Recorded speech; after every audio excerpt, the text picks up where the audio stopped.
Allah, Allah, you are my own, you are my love. The example of Muhammadur Rasulullah sallallahu alayhi wasallam. Did he ever hold anyone's past against him? Never did. Never did. Too many examples to list on here. Wahshi. Wahshi is the man who assassinated the uncle of the Prophet ﷺ.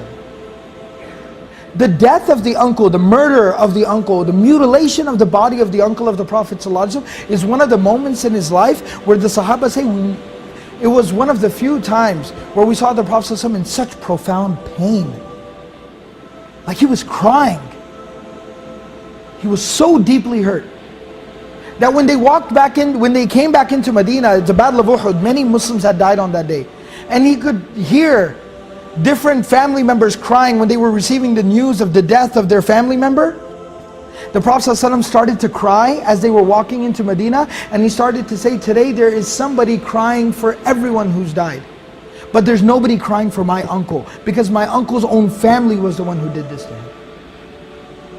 That's how much pain he felt. But the man who carried out the assassination, the hit on Hamza radiallahu anhu, Wahshi, not only does the Prophet ﷺ not hold a grudge against him, but the Prophet ﷺ is the one who is having letter after letter after letter sent to Wahshi. Tell Wahshi to become Muslim. Tell Wahshi to change his life. Tell Wahshi that he should accept Islam. Tell Wahshi that Allah will forgive him. That's how merciful the Prophet ﷺ was. That's how willing he was to overlook people's past. Hind, the woman who hired Wahshi to assassinate Hamza radiallahu anhu. And after he goes to her and he tells her the job is done, she goes down into the battlefield, she walks up to the dead body of Hamza lying there, she pulls out a dagger, she cuts his ears, his nose and his tongue out, strings them up and keeps them as a souvenir. This is a woman.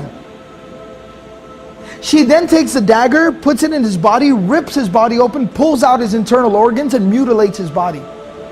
This is a woman. She takes his clothes and rips his clothes off and completely exposes his body. A woman who did this. That's how much he hated the Prophet ﷺ. And that's how horrible, what a horrible act she had done to the Prophet ﷺ and his uncle.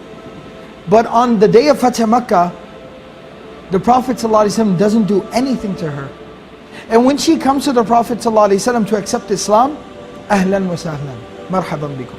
He welcomes her, gives her the shahada, allows her to become Hind radiallahu anha.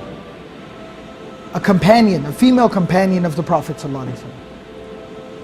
And the stories go on and on of the killing of dozens of Muslims on the day of Uhud. All of these people, they were embraced with open arms.